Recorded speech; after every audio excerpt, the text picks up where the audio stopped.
despidió a su amor. Él partió en un barco en el muelle de San Blas. Él juró que volvería y empapada en llanto ella juró que esperaría. Miles de lunas pasaron y siempre ella estaba en el muelle esperando.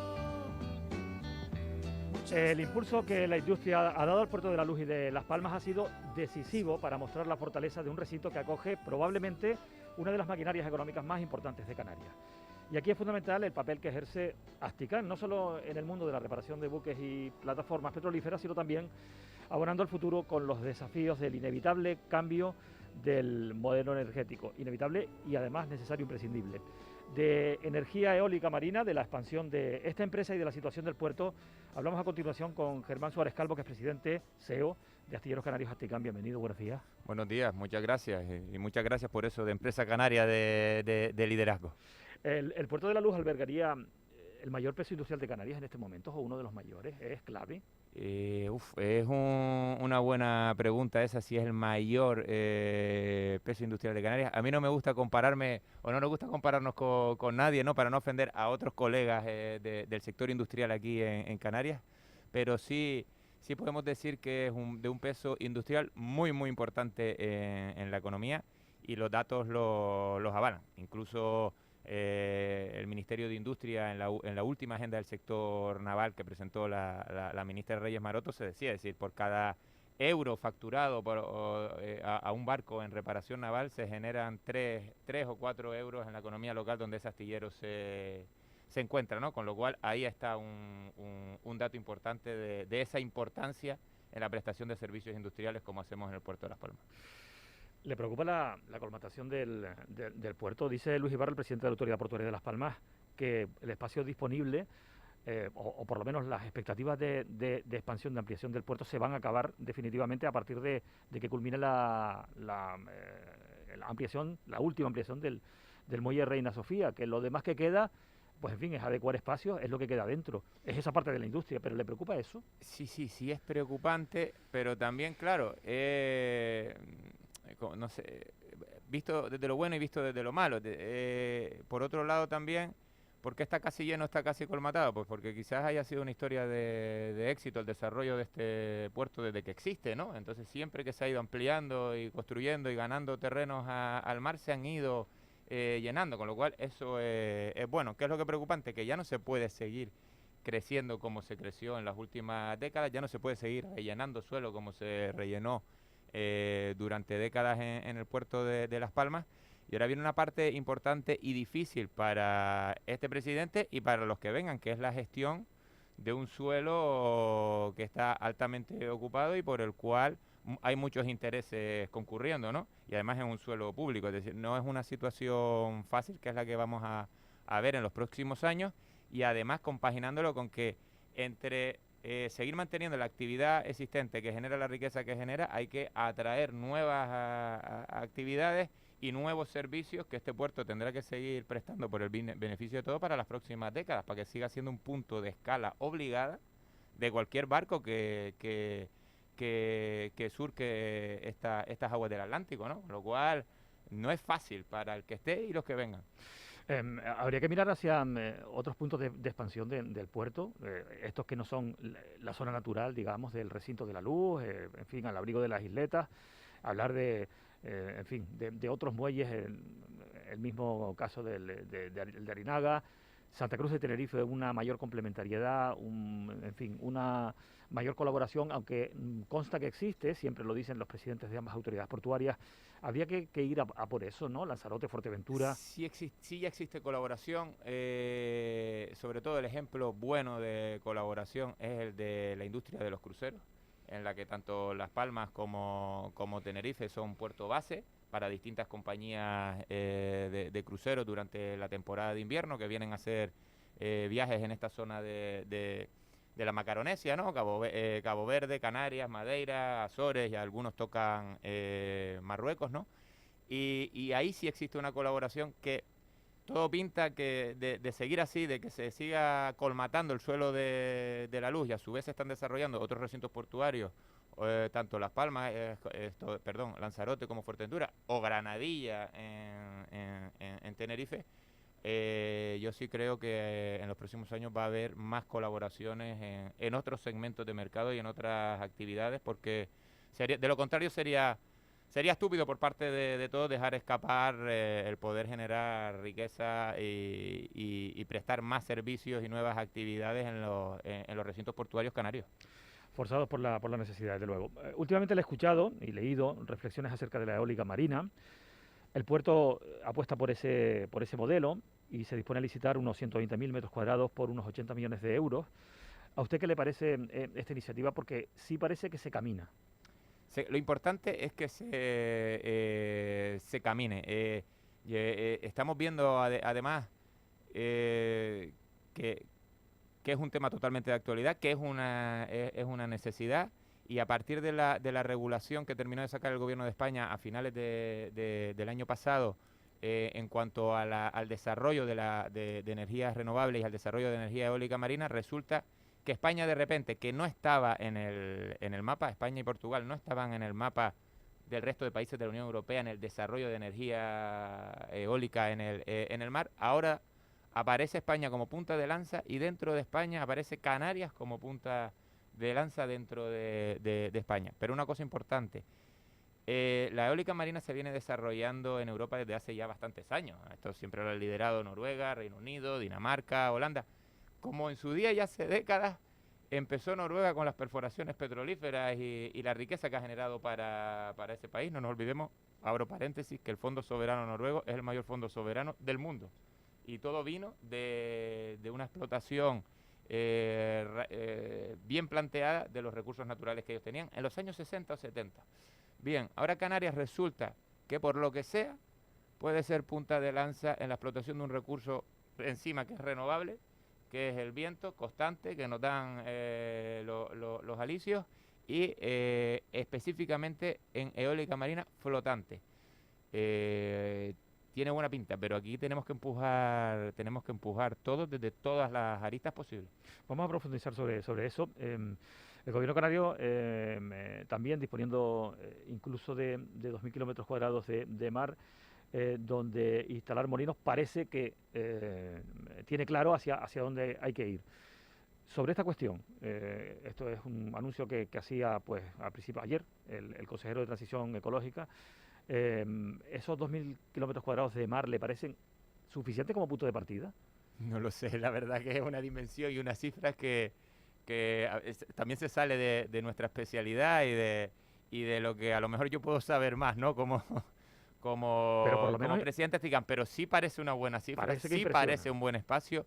Por lo poco que he podido leer, y también uno va aprendiendo todos los días, se genera una capacidad extraordinaria de energía renovable, además de lo que se podría dedicar al consumo propio de las islas, lo cual es bueno porque, por ejemplo, y me voy a donde sé más, ¿no?, que es el tema del transporte marítimo, el sector naviero, astilleros. Hasta hace poco se publicaba un informe, el transporte marítimo necesita descarbonizarse.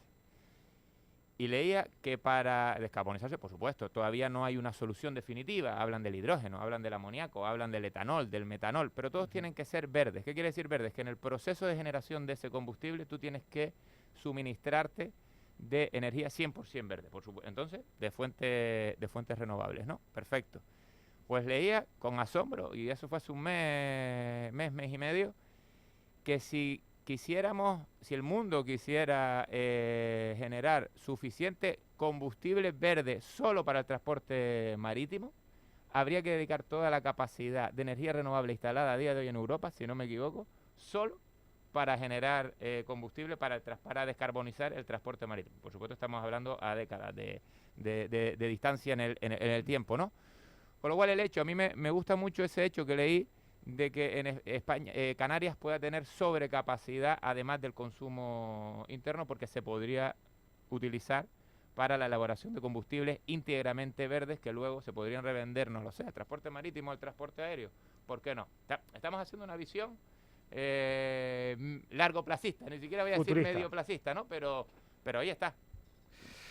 De todas maneras, nos podemos topar con los problemas de siempre.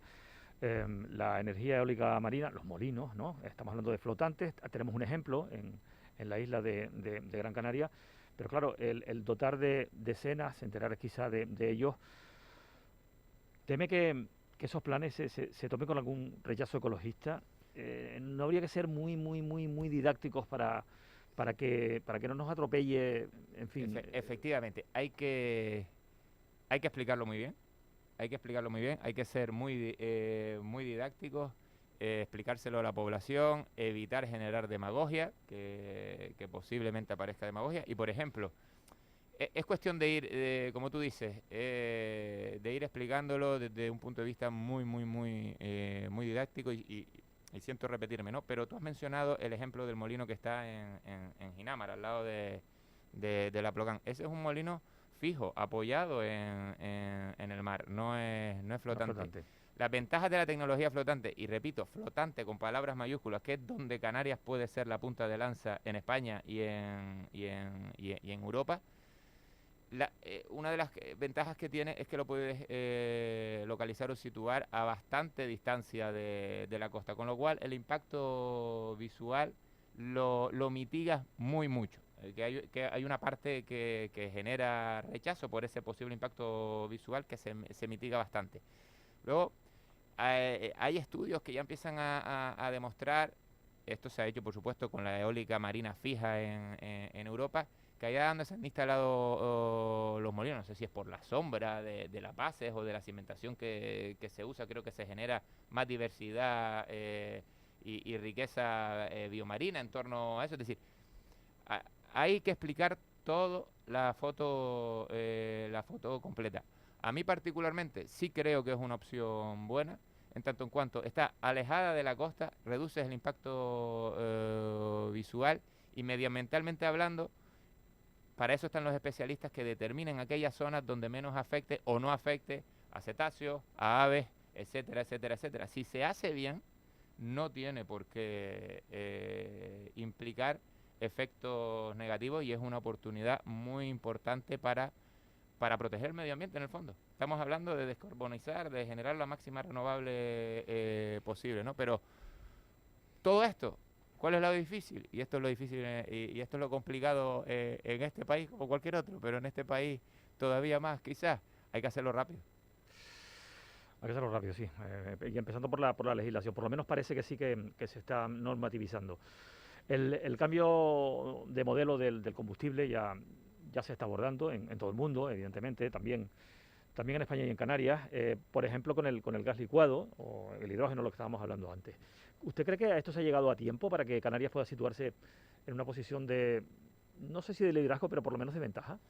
Hombre, a ver, Canarias tiene una posición de ventaja que es la que nos da la situación geográfica. Estamos en una zona y en una ruta de paso en cuanto a transporte marítimo. Es verdad que no existe, ya lo decía antes, no hay una solución todavía sobre la mesa definitiva sobre cuál va a ser el combustible verde para los barcos definitivo. El gas natural licuado es una solución de transición, pero bueno, cuando hablamos de transición estamos hablando a lo mejor 15 o 20 años. Y 15 o 20 años es la vida útil de un barco que construyas hoy.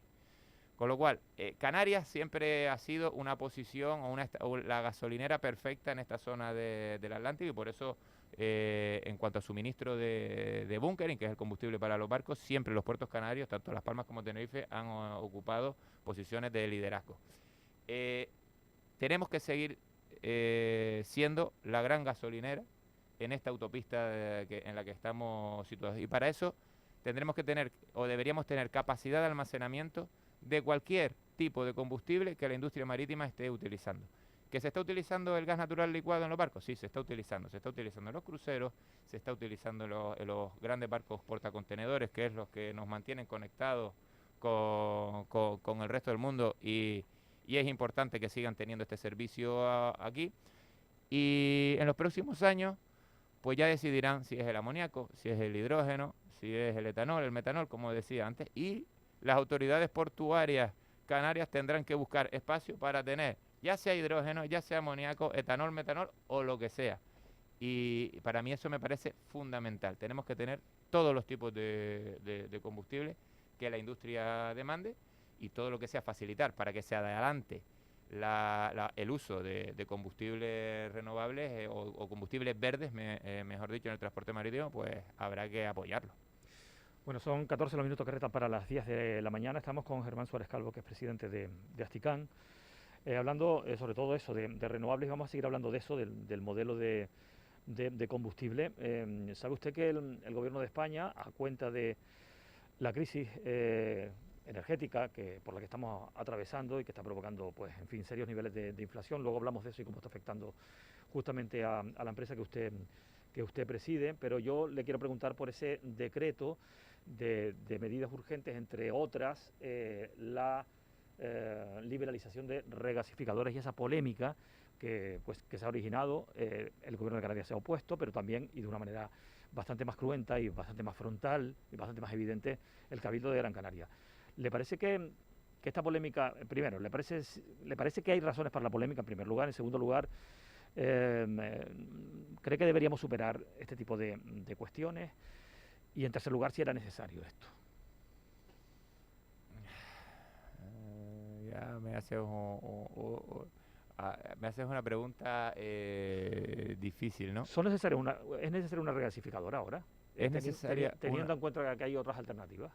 ¿Es necesaria una regasificadora? ¿Por qué no se puso la regasificadora hace 15 años o hace 20 años? Para poder enchufarla a los ciclos combinados tanto de Gran Canaria como de Tenerife, que creo que ya estaban puestos, ¿no? Y ahí es donde está la polémica y ahí es donde está la discusión. Cualquier forma de abaratamiento o de reducción de emisiones de dióxido de carbono, pues obviamente yo la apoyo. Ahora, la polémica viene porque esto tenía que haberse hecho hace ya bastantes años. Y tarde. Y ahora está, pues no lo sé, porque es tarde como para amortizar una inversión. ¿Cuánto tiempo va a estar usándose esa inversión? Ahí está la duda, que insisto, yo apoyo cualquier fórmula de reducción de dióxido de carbono y de abaratamiento de costes energéticos. Ahora, a mí me dicen como empresario, haz tú la inversión, y digo, espérate, voy a ver bien los números, ¿no? Ahí está la polémica. Después, en cuestiones o posicionamientos políticos, no quiero entrar porque no es mi papel, ¿no? Pero sí voy a hablar de cómo está afectando esta crisis del combustible, de la energía, a Asticam. ¿De qué manera les está afectando? ¿Cuáles son las perspectivas que ustedes tienen? ¿Cómo actúan contra esto? A ver, nuestro consumo energético y la factura eléctrica pues se ha multiplicado por 3 o por 4. Ahí te lo puedo decir. Bien en verdad que una buena parte de ese consumo a su vez se repercute a los clientes que son los armadores, ¿no? Y en nuestro sector en particular quizás tengamos un poquito de suerte en tanto en cuanto el transporte marítimo ya desde hace muchos años, cuando te hacía una cotización de transporte, sea el armador, el dueño del barco, que al final es el cliente del astillero, cuando te cotizaba un viaje o una ruta, esto se viene haciendo desde hace años, siempre en épocas en las que ha habido una variabilidad muy alta o una subida muy importante en el precio de los combustibles, y el combustible es el 70 o el 80% de los costes directos de operación en un barco, importante, te daban una cotización en la que abajo te ponían un asterisco y una letra chica, y era una cosa que se llama en inglés el BAF, que es una tasa que es variable en el momento en el que tú cargas la mercancía en función al precio del combustible en ese momento. Es decir, que nuestros clientes están acostumbrados a esa variabilidad. ¿Qué estamos haciendo nosotros como astilleros? Lo mismo. Yo te puedo dar una cotización, yo te puedo dar una oferta, pero entenderás que hay una serie de costes que tú también sabes que los tienes, porque en tu día a día lo has tenido siempre con el precio del combustible, y yo te lo tengo que hacer variable. Con lo cual, gracias a eso, estamos escapando. Pero no solo a eso. También se da la circunstancia, pero esto es un tema muy específico y que tiene que cambiar pronto. Sobre todo, porque la inflación ya venía de antes y lo de la invasión de Rusia a Ucrania vino ya a rematar la jugada. Lo más importante es que eso se termine por la desgracia humana que hay. Eso es lo más importante de todo. Pero el transporte marítimo por este tipo de acciones que ha cambiado los flujos de comercio a nivel mundial, además de los cierres de determinados puertos por COVID, en este caso China, que hay puertos que son muy importantes para la industria, ¿qué está suponiendo? Está suponiendo una serie de cuellos de botellas y bloqueos que en la práctica reducen la disponibilidad de buques en el mercado. Bien sea porque tienen que navegar más para llevar la misma mercancía. Antes el maíz salía de Ucrania y iba a Egipto, ahora va de Argentina a Egipto, por ejemplo. Más días de navegación, menos barcos disponibles para cargar, además de los que están bloqueados en determinados puertos. Sobre la marcha, ¿qué implica eso? Fletes altos. Es decir, los armadores están en un momento, los navieros están en un momento en el que están ganando dinero. Y en ese momento, cuando están ganando dinero, hay un dicho que es que barco amarrado no genera flete. Entonces, astilleros como los nuestros, que están bien localizados geográficamente, ¿qué es lo que quieren nuestros clientes? Oye, garantízame que me reparas el barco cuanto antes y cuando está en el agua, está en perfectas condiciones de calidad para partir, que la factura, entre comillas, no me importa. A mí lo que me interesa es tener el barco navegando cuanto antes. Y en esas circunstancias y en esas aguas, valga el uso del término, estamos navegando, con lo cual estamos teniendo un poquito de suerte. ¿Hay oportunidad? Sí, pero no nos podemos cegar en eso y tenemos que pensar que a todos los sectores nos tiene que ir bien cuanto antes, porque esta oportunidad o este oasis en el que podemos estar se puede secar, ¿eh? ¿Puede ser una burbuja esto? No tanto como una burbuja, porque esto no va a generar una sobreinversión o una sobreconstrucción de barcos, como en el pasado ocurría con la burbuja inmobiliaria, que al final genera mucha más capacidad de lo que el mercado es capaz de absorber, pero es verdad que está generando unos buenos retornos para el sector, y por eso el sector portuario, por eso el puerto de Las Palmas, que presta servicios a flotas de todos los países y de todos los segmentos, pues se está viendo movimiento y la actividad no se para. La verdad que eso desde luego que es una gran noticia. Hablando de barcos, ¿cuántos barcos tiene Asticán? No, Asticán no. Esto hay que explicarlo. Esto hay que explicarlo bien. Los dueños de Asticán, que somos dos partes, por un lado socio, amigo y casi familia, porque mi padre y él estuvieron más de 40 años juntos, y Germán Suárez Investment, es decir, Tanasis Lascaridis y Germán Suárez Investment somos los dueños de Asticán, pero también nos hemos embarcado en un proyecto interesante de generación de flota eficiente, moderna, con barcos entregándose a lo largo de este año. Y en total son 11 barcos los dueños de Asticán, no Asticán, que es diferente, porque además todo se gestiona en Grecia, que es la cuna del sector naviero, nada se gestiona en España o desde Las Palmas. Pues son 11 barcos los que terminarán tocando agua a final de año, con opciones a 2 más de momento. Y como decía, pues hemos tenido la suerte, porque esto al final, el sector naviero a veces es como un casino, de que nos ha tocado justo un entorno bastante interesante en cuanto a fletes y necesidades de transporte. Desde luego una muy buena oportunidad. El barco nodriza es el buque este de Las Palmas. No, lo que pasa es que es una manera de llamarlo. Es decir, vamos a llamarlo, si quieren, buque insignia, o es el primero de estos 11 barcos que estamos hablando, ¿no? Y que decidimos ponerle Las Palmas en honor a Germán Suárez Domínguez, que fue presidente de Asticán muchos años y padre de Ana y mío. Y bueno, pues precisamente hace 2 semanas creo que fue, paró aquí en Las Palmas, venía cargado con maíz de Argentina, destino a Egipto, y hizo combustible en Las Palmas en medio de su ruta. Y, hombre, fue emotivo, ¿no? Que un barco que se le pone en Las Palmas en honor a tu padre y visita por primera vez la ciudad, pues fue muy emotivo, y encima con suerte que iba cargado y no podía perder tiempo, con lo cual no llegó, yo no creo que llegase a las 12 horas en la bahía, hizo combustible rapidito y siguió con su viaje, y esperamos tener más visitas, pero que siempre venga cargado, que no venga nunca de vacío. Muy simbólico, desde luego, ¿no? Aunque fueran Sí, esas 12 horas nada más. efectivamente. Su padre que nos dejó hace ahora mismo, este mes, creo que son 3 años, ¿no? Sí.